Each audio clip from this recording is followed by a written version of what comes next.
Hi everyone, today I'm going to be reviewing Between Two Worlds by Miriam Tlali. This was the first novel by a black South African woman that was published, and at the beginning of the book, Tlali kind of details the circumstances and the challenges she had to go through and navigate in order for this book to be published. The first being that the book, which follows Muriel, a bookkeeper who's definitely overqualified to be working at Metropolitan Radio, which is owned by a white Jewish boss called Larry Bloch.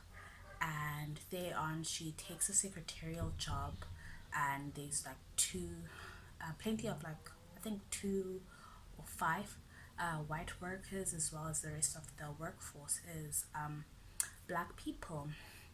And so she firstly details how she had to fight for the name to be Between Two Worlds rather than Muriel at Metropolitan, and how she had to acquiesce to the book being called Muriel at Metropolitan when it was first published, because her mom, who had been kind of like taking on this journey with her in order for the book to be published, was closer to dying, and she was like, Miriam, just let it be published as Muriel at Metropolitan. I want to die after this book has been published.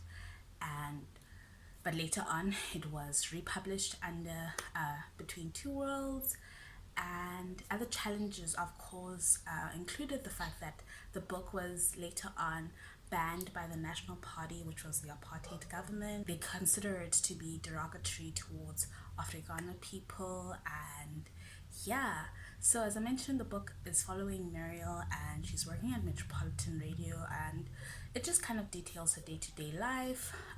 It's a very written in a very clear to understand way. The prose is very clear, succinct, not very hard to understand what's happening, and it's periodic. It's not really about her character, but how she's observing and she's making commentary around like her whole situation and her whole like work life. And in her work life, she's subjected to the most vile and disgusting anti-blackness. I had to pause somewhere in the book because it got to me, and it made me extremely sad to know that a lot of people were subjected to that and are still being subjected to anti-black racism at work.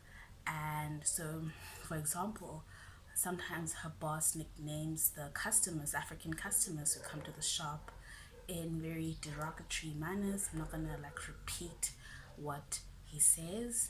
And her white female co-workers don't want to share the same bathroom as her under the guise of the Separate Amenities Act, and or not wanting to sit in the same car as her, and they have like their faces like out of the window rather than breathe the same air as Africans.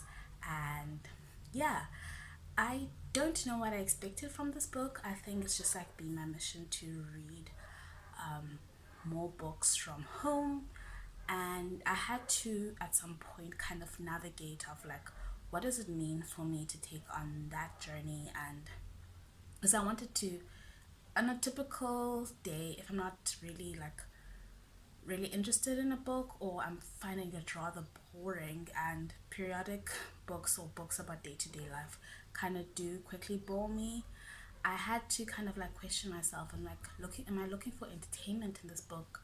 Am I looking for education? Am I trying to understand what it meant to be like a black woman in the 60s?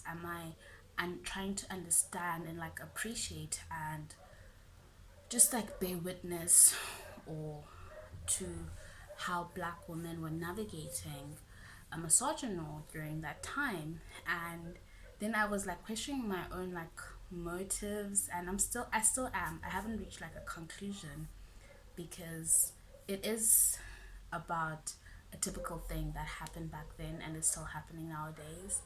But I just don't think I found anything that constructive about the book, rather than that I was reading something really, really historical. And I'm glad to be a part of, or like have witnessed that. But like, other than that, other than my own ego, like, did the book do anything for me? I don't think so. Like, there were moments within the book when we got into Muriel's head, which happens like from like 50% of the book and later on, but it really happened where she would like, we'd explore her interiority and what she's thinking, and her racial commentary was just like on point, because on her day-to-day life she was obviously aware, and she pointed out how her white co-workers treated her and her fellow Africans, and but it would just be like, she was so generous towards them, understandably, because she saw them as humans. And I think one of the things that just made me appreciate the book, as I've been trying to unlearn the politic of just like embracing these social identities, so race being like called a black person, or gender wise, etc., like, or what's the sexual orientation wise, and how Muriel at the core just saw humans as they were, and she saw the potential for them to treat others better, even when they weren't. And right at the end of the book, when she says something to her boss, it really just kind of captured everything about the book. I really, really loved Athena from Goodreads review of, they said that this novel perfectly captures how much of the structural violence of racism occurs in the guise of civility and banal interactions. And yes, yes, that's just the gist of the book, basically. I don't know if you've ever read a book by Miriam Tlali, and yeah, see you when I see you. Bye.